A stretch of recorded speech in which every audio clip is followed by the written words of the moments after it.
ఓం శ్రీ గణేశాయ నమః, శ్రీ సరస్వత్యై నమః, శ్రీ గురుభ్యో నమః. గోకర్ణ క్షేత్ర మహిమను గూర్చి నామధారకుడు మరికొంత తెలుసుకోవాలనుకున్నాడు. గోకర్ణ క్షేత్రమున ఆత్మలింగ ప్రతిష్టకు సంబంధించిన రావణాసురుని కథను నామధారకునికి సిద్ధయోగి చెప్పాడు. స్కందపురాణమున చెప్పబడిన ఈ క్షేత్ర మహిమ, శ్రీపాద శ్రీవల్లభులు ఆ క్షేత్రములో ఎందువలన నివసించారు, ఇంకా ఎన్నో పుణ్యక్షేత్రాలున్నాయి కదా అన్న ప్రశ్నకు సముచితంగా సమాధానమిస్తున్నాడు సిద్ధయోగి. ఓ నామధారక, నీవడిగిన కథా విశేషము వివరాలు చెబుతాను విను. ఏకాగ్ర చిత్తంతో విను. ఆ మహిమను చెప్పే మరో కథ కూడా చెబుతున్నాను. పూర్వకాలం ఇక్ష్వాకు వంశజుడైన మిత్రసహుడనే రాజున్నాడు.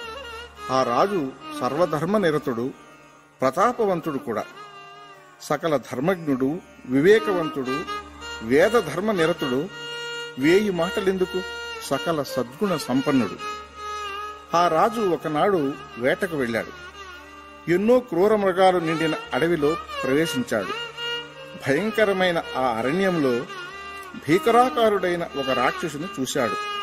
సహజంగా పరాక్రమవంతుడు గనుక తన బాణవర్షంతో ఆ రాక్షసుని కప్పివేశాడు. ఆ రాక్షసుడు శరబాధ కోరవలేక మూర్ఛిల్లాడు. ఆ రాక్షసుని సోదరుడు ఒకడు తోడబుట్టిన వాని బాధ చూచి సహించలేక ధోరున విలపించాడు. తనను అంతగా హింసించిన ఆ రాజును ఎలాగైనా మాయోపాయంతో వధించమని తమ్మునికి చెప్పి మరణించాడు. రాజును ఎదుర్కొన్న ఆ రాక్షసుడు అదే లక్ష్యంతో రాక్షసుని సోదరుడు మాయావిగా మానవ రూపంలో రాజు సేవకులలో ఒకడై రాజును అనుసరించి రాజుగారి రాజధానికి వచ్చాడు. అంతులేని వినయాన్ని, విశ్వాసాన్ని నటిస్తూ రాజును సేవిస్తున్నాడు. ఒకనాడు రాజు ఇంట పితృ శ్రాద్ధ కర్మ జరుగుతున్నది. శ్రాద్ధ భోక్తలుగా వశిష్ఠాదులైన మునిముఖ్యులను కొందరిని రాజుగారు ఆహ్వానించారు. పాకశాలలో పంట పనులు చూడమని, పర్యవేక్షించమని ఈ మాయాసేవకుని నియోగించాడు రాజు. వంటలలో నరమాంసం కూడా చేర్చి వంట పూర్తి చేయించాడు రాక్షసుడు. శ్రాద్ధకర్మ అంతా ముగించి వడ్డన సమయంలో వశిష్ఠ మహర్షి దివ్య దృష్టితో నరమాంసపు ఉనికిని గుర్తించాడు. కోపించి బ్రహ్మరాక్షసుడవు కమ్మని రాజును శపించాడు. సర్వశక్తి సంపన్నుడైన రాజు తిరిగి వశిష్ఠుని శపింపబూని జలము చేతిలోనికి తీసుకున్నాడు. ఆ క్షణంలో వివేకవతి అయిన రాజపత్ని మదయంతి అడ్డుకుని నివారించింది. గురువును సేవింపవలనే గాని శపింపరాదు, మహాదోషం సంప్రాప్తిస్తుంది అన్న భార్య మాటతో విచక్షణ మేల్కొన్న రాజు చేతబట్టిన శాప జలమును నేలపై వదిలాడు. రాజు వదిలిన ఆ జలం తన పాదాలపైనే పడింది. జలస్పర్శ కారణంగా రాజు పాదాలు కల్మషమైపోయి కల్మాషపాదునిగా బ్రహ్మరాక్షసుడైనాడు. అప్పుడు రాణి మదయంతి వశిష్ఠుని పాదాలంటి శాప విమోచనం కొరకై ప్రార్థించింది.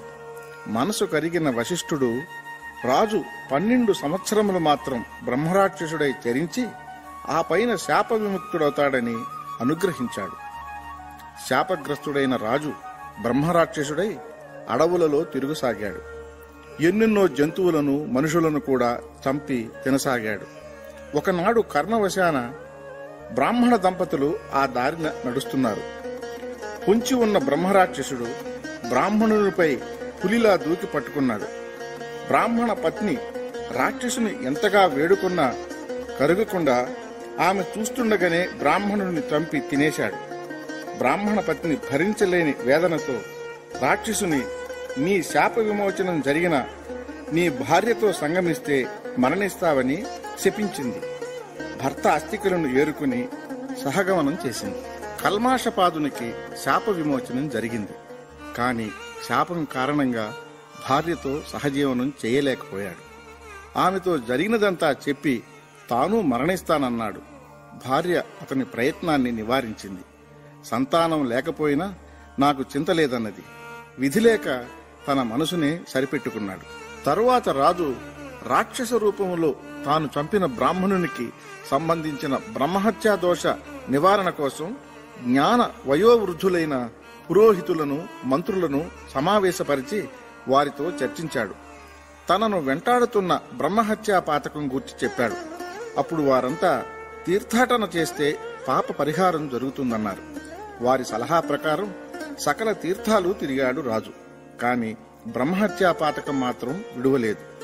రాజు లెక్కలేనన్ని బాధలు అనుభవిస్తూనే దైవయోగాన మిథిలా నగరం చేరాడు.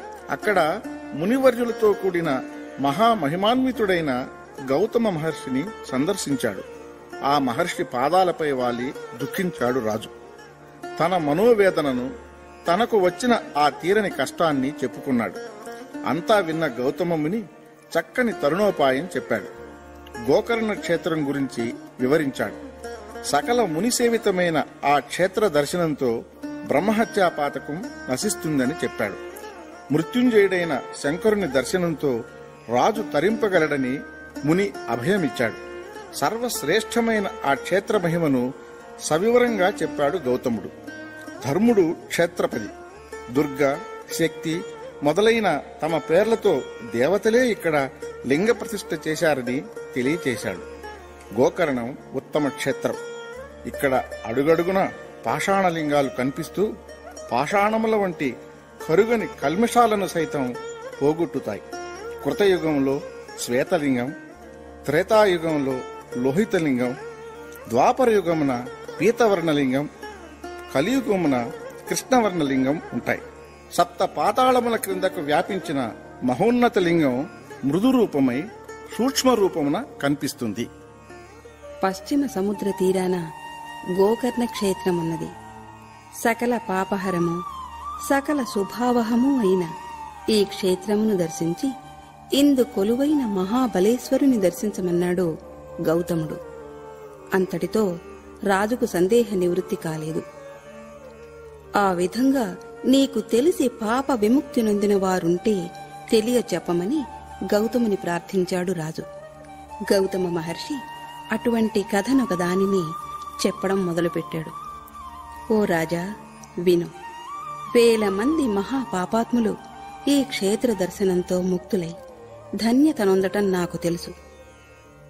ఒక మహాశివరాత్రి పర్వదినాన నేను గోకర్ణ క్షేత్రంలోనే ఉన్నాను. నేను ఒక చెట్టు నీడన కూర్చుని చూస్తున్నాను.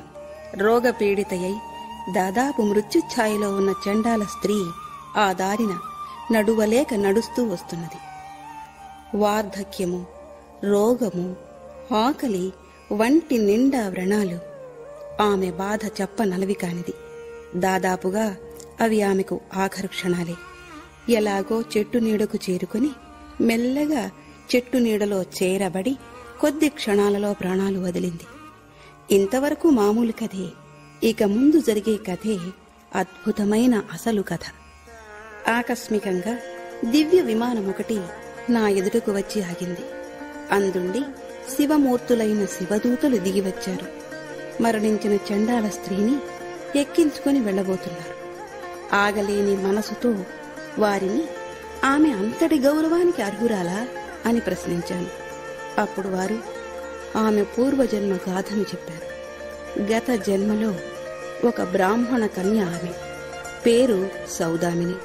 ఆమె తండ్రి ఆమె అందానికి తగిన భర్తను తేలేక సామాన్య వరునికిచ్చి వివాహం చేశాడు. సౌదామిని భర్త ఇంటికి కాపురానికి వచ్చింది. కాని దురదృష్టవశాన ఆమె భర్త అతి త్వరలో మరణించాడు. బాల్య వితంతువై పుట్టింటికి చేరింది. సౌదామిని సౌందర్యము, వయసు ఆమెను నిలువనీయలేదు.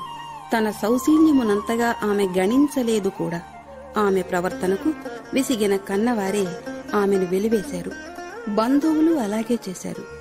అందరూ వదిలివేయడంతో సౌదామినికి ఇంకా స్వేచ్ఛ పెరిగినట్లయింది. ఒక వైశ్య యువకుని మోహించి అతనితో ఉండసాగింది. స్త్రీలు మితిమీరిన కామంతోనూ, బ్రాహ్మణుడు హీన సేవ వలన, రాజులు బ్రాహ్మణ దండనతోనూ, యతులు భోగలాలసత్వం వలన నశిస్తారు అని పెద్దలు చెబుతారు. సౌదామిని విషయంలో ఈ మాట అక్షర సత్యమయ్యింది. మద్యపానం చేసి మదాంధతలో తన ఆహారం కోసం గోవధ చేసింది. ఒక అబద్ధంతో తన నేరం కప్పిపుచ్చుకుంది. అటువంటి పాపాలు మరెన్నో చేసి మరణించింది. ఆమెను యమదూతలు తీసుకుపోయి నరక బాధలెన్నో పెట్టారు. ఈ జన్మ ఈ విధంగా వచ్చింది. ఈ జన్మలో కూడా ఈమె ప్రవర్తన అలాగే ఉన్నది. అయితే ఆమె పాపాల ప్రతిరూపాలే ఆమె శరీరాన్నాశ్రయించిన వ్యాధులు. గత జన్మ పాపంతోనే అనాథ అయింది. వృద్ధాప్యము, వ్యాధి కూడా శరీరాన్ని ఆక్రమించుకున్నాయి. ఒక శివరాత్రి నాడు గోకర్ణం వెడుతున్న భక్తులతో కలిసి ఈమె కూడా గోకర్ణం చేరుకున్నది. అక్కడ భిక్షాటన చేసింది కూడా. శివనామోచ్చారణ చేసింది కనుక ఆ పుణ్య ఫలంతోనే గోకర్ణం చేరింది. భిక్షమడిగిన అక్కడి భక్తులు కొందరు నవ్వుతూ ఆమె చేతిలో మారేడు పత్రి ఉంచారు. ఆ రోజు ఉపవాస దినం కనుక వారలా చేశారు. కాని అది తినడానికి పనికిరాదు కనుక తిట్టుకుంటూ ఏడుస్తూ చేతిలోని మారేడు దళాలను క్రిందకి జార విడిచింది. ఆ మారేడు దళాలు అనుకోకుండా శివలింగంపై పడి ఆమె శివార్చన చేసినట్లయింది. ఆహారం దొరకని కారణంగా ఉపవాస ఫలం దక్కింది. ఆకలితో నిద్ర రాలేదు కనుక జాగరణ ఫలమూ దక్కింది. ఈ మహాపుణ్య ఫలంతో ఈ చండాలి తరించింది. శివుని కరుణకు పాత్రమైంది అని శివదూతలు చెప్పి ఆమె దేహంపై అమృతం చల్లారు. ఆమె దివ్య దేహంతో శివదూతల వెంట వెళ్లిపోయింది. గౌతమ మహర్షి ఈ కథనంతా చెప్పి, నీవు అలా చేసి విముక్తుడవై తరించు అని చెప్పాడు. గౌతమ మహర్షి చెప్పిన విధంగానే రాజు కూడా గోకర్ణ క్షేత్రం చేరి మహాబలేశ్వరుని సేవించి ముక్తుడైనాడు. అజ్ఞానులు, పాపులు సైతం ఆ క్షేత్ర దర్శనంతో తరిస్తారు. అటువంటిది విద్వజ్జనులు, జ్ఞానులు, భక్తులు అయిన వారిని గూర్చి వేరుగా చెప్పనక్కరలేదు. 7వ అధ్యాయం సంపూర్ణం. దిగంబర దిగంబర శ్రీపాద వల్లభ దిగంబర.